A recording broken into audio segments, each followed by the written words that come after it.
So, George, you kicked off 2024 with this piece in the first Statesman edition of the new year about Labour's war on complacency.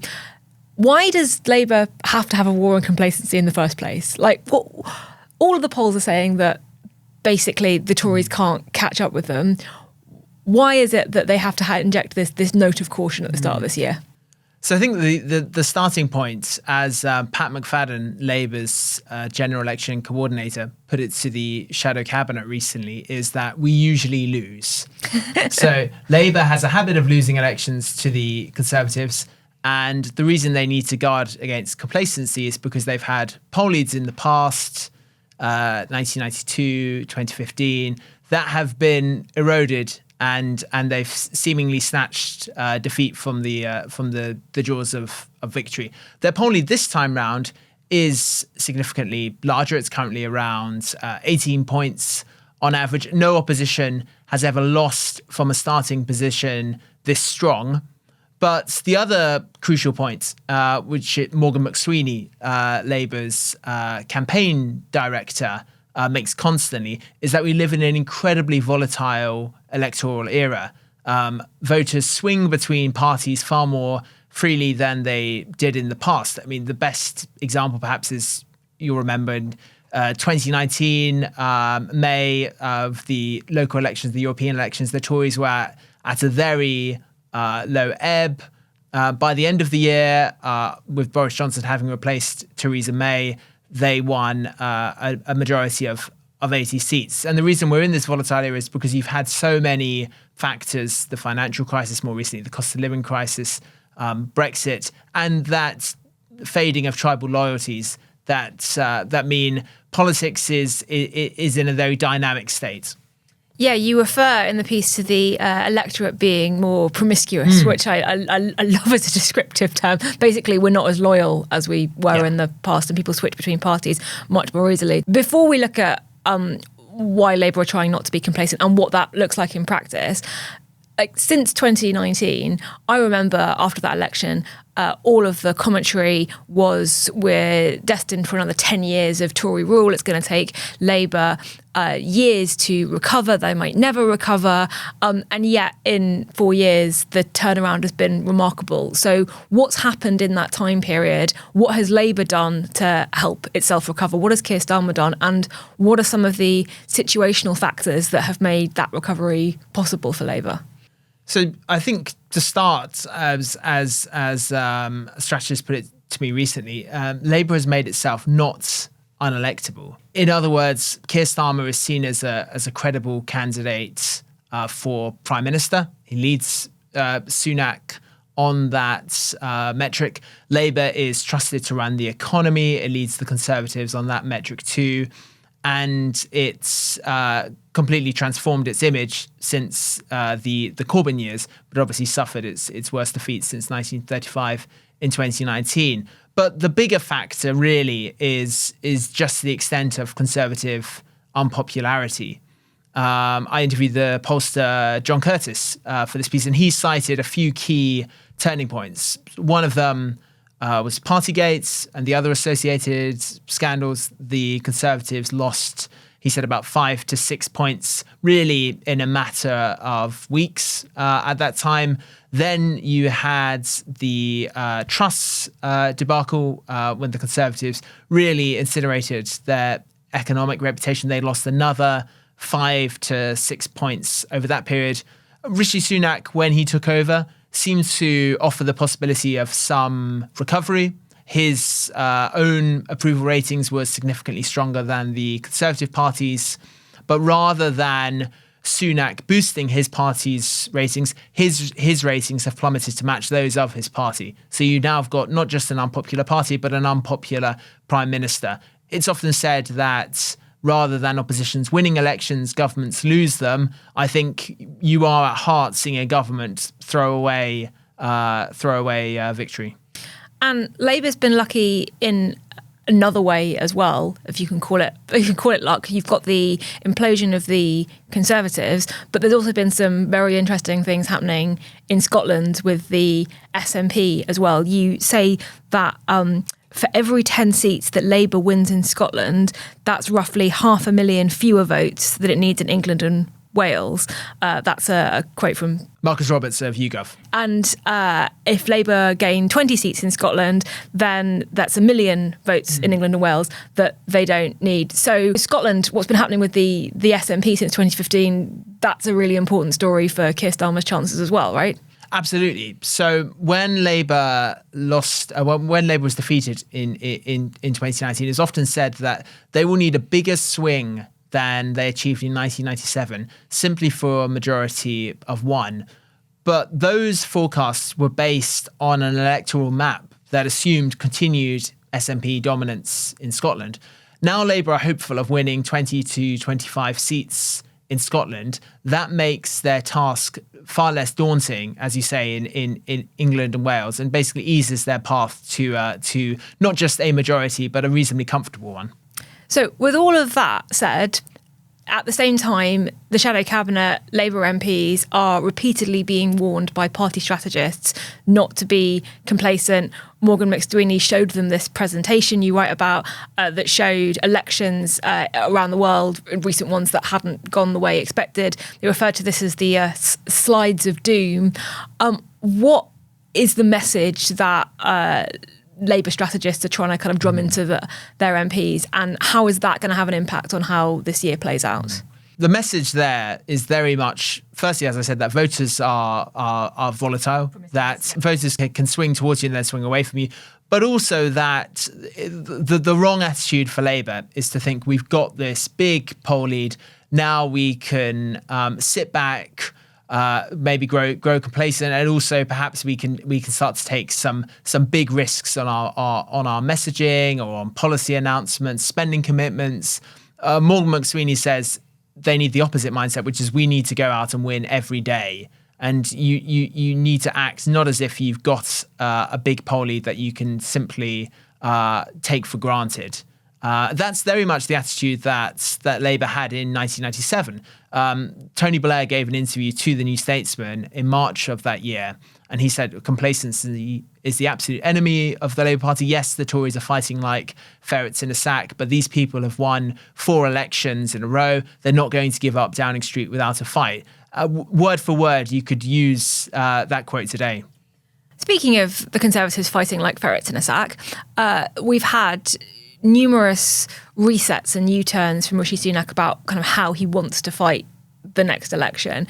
It looked like in October at the Conservative Party conference, he was going to try and go for a vote for change and I am change, and really distanced himself from previous Conservative Prime Ministers, Boris Johnson, Liz Truss, even David Cameron. But then he brought David Cameron back into his government, and the speech that he gave at the start of this year, he was going for a different strategy entirely, which is stick with us or go back to square one with Labour, the sort of better the devil you know than the devil you don't strategy. How does Labour respond to that? They're going big on the change, right? On the message of like, we need change. Absolutely. So the Conservatives very much wants, I think, to turn the election into a referendum on Labour rather than a referendum on their own record. You can't blame them, really, can you? And I mean, Labour is going to constantly remind voters that yes, the Conservatives may have changed leader, but they have been in government 14 years. Their record is in general not one to trumpet, and they will exploit that sense, classic electoral sense that this party has had long enough in office and it's time to give the other party a try. And they will try and reassure voters as far as possible. There's this constant balancing act between hope and reassurance. And that's why in particular you've seen Labour having this big internal debate over the 28 billion target for green investment. Yeah, so there's this tension there over, are they being radical enough? Are they being too radical? If you announce a big, bold policy like that, do the Conservatives seize on it and say that you can't be trusted with the nation's finances? If you don't announce bold policies, people go, well, what's the point of voting for you anyway? But all of those resets that Rishi Sunak has attempted, none of them have really eroded Labour's poll lead at all. And when I speak to Conservative MPs, they won't say it in as many words, but they're pretty resigned to losing the next election.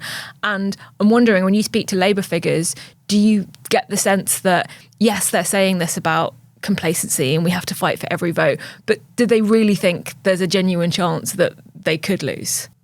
Yes, I still think they think there's a chance, but I also think they, like all of us, see the clear evidence both in public polls and in their own private polling that the country has formed a view of the Conservatives. Now, they're aware that could shift, but they're also aware that they will likely be entering office before the end of this year. The election is likely to be held in November. So that's why, alongside this election strategy, campaign strategy, they're preparing for government. I mean, they have to. As one shadow cabinet minister put it to me recently, some see it as measuring the curtains, but actually the voters would be pretty annoyed and disappointed if we entered office without really having thought through how we're going to implement our policies. Labour is expected to soon request access talks, as they're known, these civil service talks with civil servants, where these happen with every opposition. They have the chance to talk through their policy programme with civil servants before the election,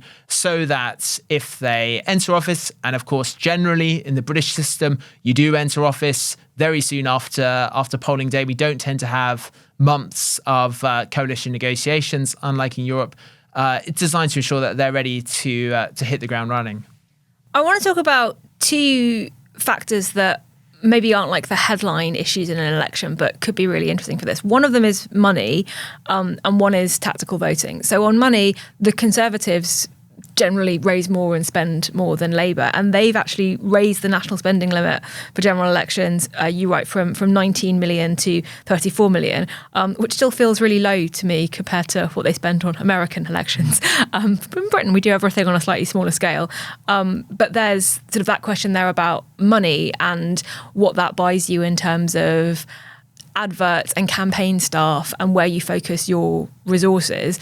And then the other issue is tactical voting, which was obviously very relevant in 1997. We've had a couple of by-elections now where it has looked like voters go for whatever candidate is most likely to get the Tories out, whether that's the Lib Dems or Labour. But there hasn't been any kind of formal deal between Labour and the Lib Dems. Neither Keir Starmer or Ed Davey seem particularly interested in having that conversation. What do you make of those two factors going into an election year? So on the first, Labour has taken notice of the Conservatives quietly increasing that spending limit, as you say, to 34 million. They see that as a sign that they're not conceding defeats in advance, that you don't try and raise that amount of money in British politics from donors unless you're serious about winning and delivering for them. Rishi Sunak has not been Prime Minister for very long, so the Conservatives are going to fight Labour hard, and it's also why Labour has been on a big fundraising drive. You've seen private donations, which had all but dried up under previous leaders, now dramatically increase. They also have obviously trade union funding as well. So Labour's aim is to be able to rival the Conservatives. Then on the tactical voting point, this is really a phenomenon that was hugely helpful for New Labour and Tony Blair from 1997 to 2005. That those three majorities owed a lot to voters, essentially saying, is it Labour or the Lib Dems who's best placed to beat the Conservatives? I'll back whichever is.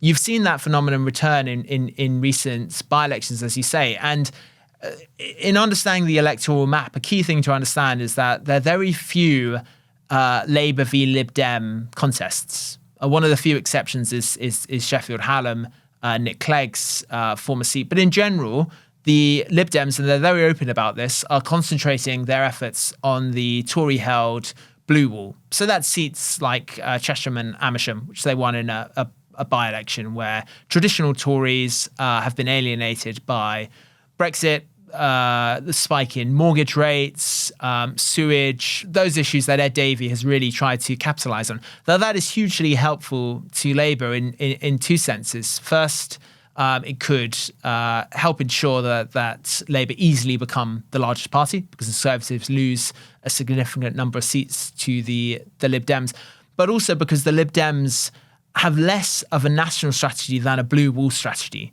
In other times, you have seen the Lib Dems try to outflank Labour from the left.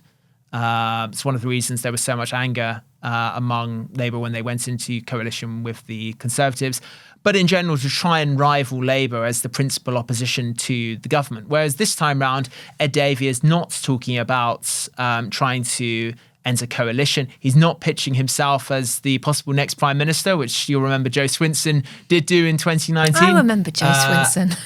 Feels like a very long time ago. Shortly before losing her seat. Really, the Lib Dems have a blue wall strategy above all, and that is very electorally dangerous for the Conservatives and very helpful for Labour. And obviously unhelpful for the Conservatives as well in this election. You've got Reform, formerly the Brexit Party, and they're being very clear that they are targeting Tory seats as well this time. And even though they've said they're trying to win votes off Labour as well, like demographically, electorally, they're more of a threat on the right of the Conservatives, and they could split the vote and help Labour win more. Although I imagine you probably aren't getting many Labour figures publicly saying, you know what, we're really, really grateful to Nigel Farage at the moment. No, absolutely. I think, and the Tories' reform problem, and you've obviously been following this story closely. You interviewed Richard Tice, could become bigger depending on just what role Nigel Farage plays in their election campaign, and if the degree of Tory disillusionment with the Sunak government grows while he's in office. Obviously, it's still a fair way to go till the election. On reform, though, it was interesting. John Curtis made this point to me that they are competing with Labour for a protest vote. So this is people who voted Conservative in 2019, disillusioned with the government now. And he said about one in five of those voters have gone to Labour, but a similar number have now gone to Reform. And so Labour's overall poll lead is strong, but their share of the vote has dipped somewhat compared to previous months, and that's because Reform have been capturing some of those disillusioned voters. Finally, now that we're fully in campaign mode and it's already feeling like it's going to be the longest campaign ever if the election isn't until autumn, what do you think are the key policies, the key messages that Labour will really want to get out there as part of their election campaign strategy? Yes, so they went through this at a recent NEC away day that I write about in the piece. I mean, their message really is, above all, that the Conservatives have failed the country, that we need change, that they've had a disastrous 14 years in office, that Keir Starmer is ready to be Prime Minister, and that Labour has changed. So that's really an appeal to those who voted Conservative, in some cases for the first time in 2019, because they wanted to keep Jeremy Corbyn out. So that's their overall campaign message. Which policies can you expect to see accompany that? Well, they've got the 5 missions. Perhaps the most obvious one is that on economic growth, to give Britain the highest growth in the G7. Now that might sound quite wonkish, but I think what Labour's trying to do on economic growth is to counter this idea that Labour is a party that's simply interested in spending taxpayers' money, borrowing money. It's less interested in creating wealth. And their view is Britain's economic growth, particularly since 2016, has been very poor, and Labour needs to show that it has ideas to generate more wealth before talking about how it would spend that money. But as we mentioned before, it has got some big targeted pledges.